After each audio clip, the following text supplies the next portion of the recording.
Boa tarde, quer dizer, boa tarde para mim, né? Para você pode ser bom dia, boa noite, tudo de bom para você, não importa o horário que você esteja. Tava com saudade de gravar os vídeos, que faz já um bom tempo que eu não gravo, mas estou aí de volta. Enfim, problemas técnicos, iluminação, chuva, falta de vontade, férias, um monte de coisa pesou, mas a gente está aí de volta. E hoje estamos de volta com o nosso segundo capítulo do TCC.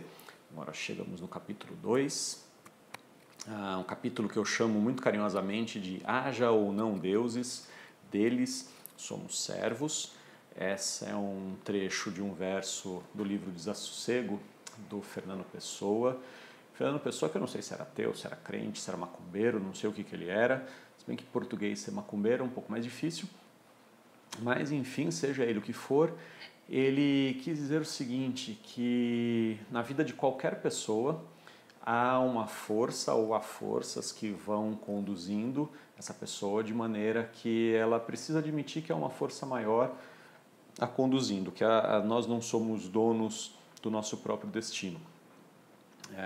Então, com esse singelo título, começamos o nosso segundo capítulo. Esse segundo capítulo, que eu vou dividir em algumas partes, ele é um conteúdo muito longo da história. Eu começo na Grécia, esse capítulo, e vou até a Revolução Francesa. Então é bastante coisa, tá? E não ficaria muito chato, muito maçante fazer isso num vídeo só. Não que a apresentação de TCC já seja uma coisa legal, não que sociologia da religião seja uma coisa, nossa, que emoção, que coisa bacana, vou na praia ou estudo sociologia. Mas a gente tenta fazer o processo menos doloroso o quanto for possível. E então hoje eu quero falar sobre, em especial nesses 10, 15 minutos desse vídeo, quero falar sobre a Grécia. Tá?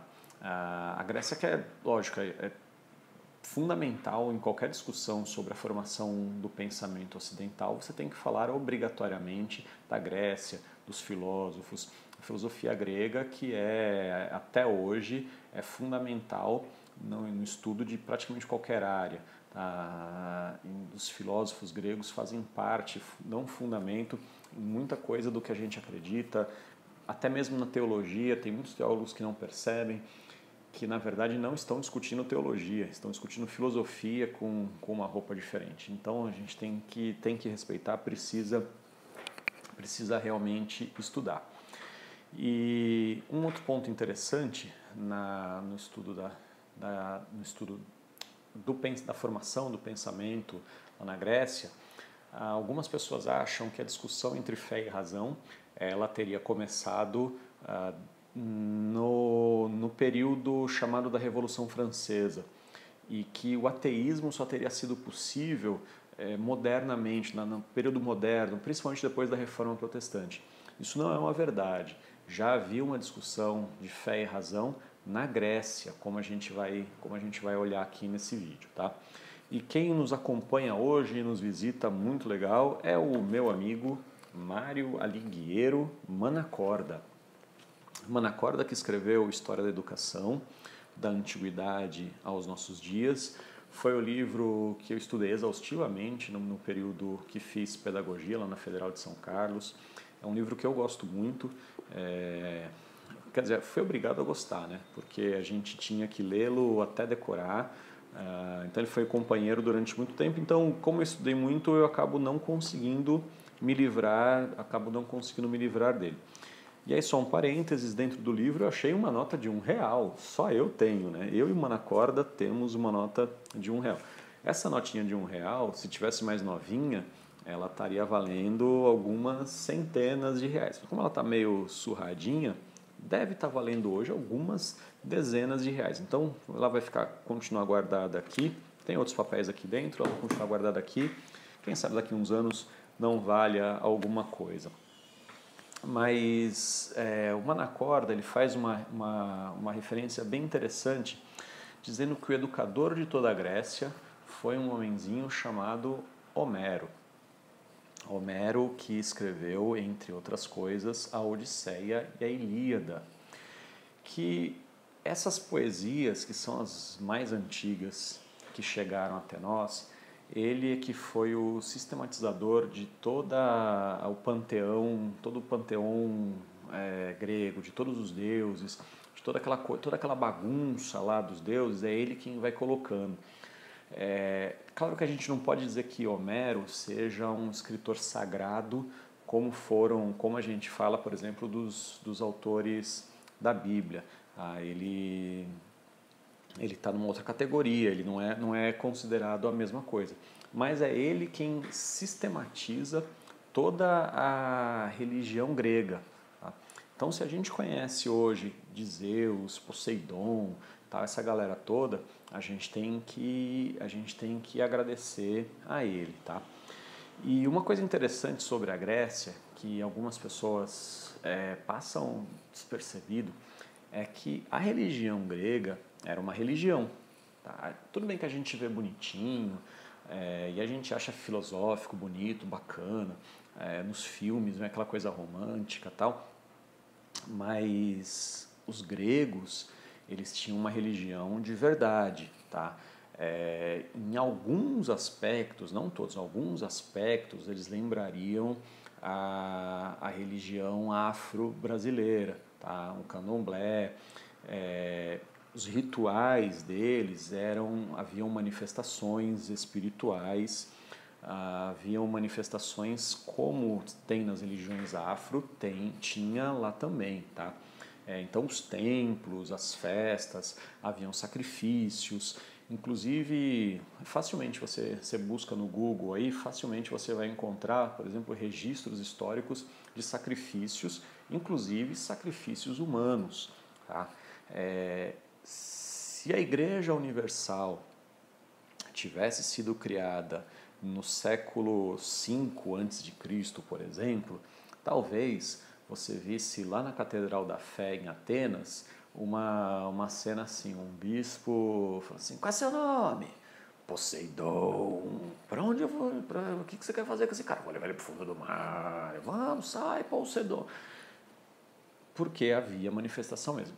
No livro de Atos, tem uma passagem em que o apóstolo Paulo ele está numa cidade grega e tem uma moça que ela faz adivinhações a partir de um espírito de adivinhação.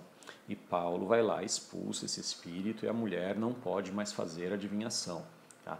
Há relatos dos judeus também, porque não era só os cristãos que faziam exorcismo, os judeus também faziam, haviam judeus exorcistas. Então há relatos de judeus que exorcizavam espíritos que estavam nas pessoas ali, e na Grécia isso acontecia também. Tá?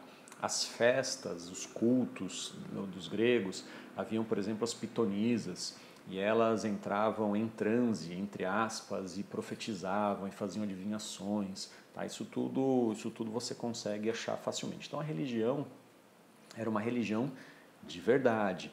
Tá?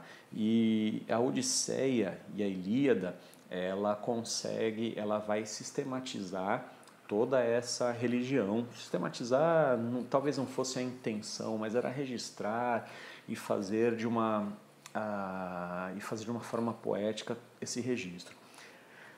Aí tem uma outra coisa que você precisa entender quando você está estudando história, que é o seguinte, provavelmente o professor de história vai dizer assim, porque na Grécia tinha homossexual, a homossexualidade valia lá.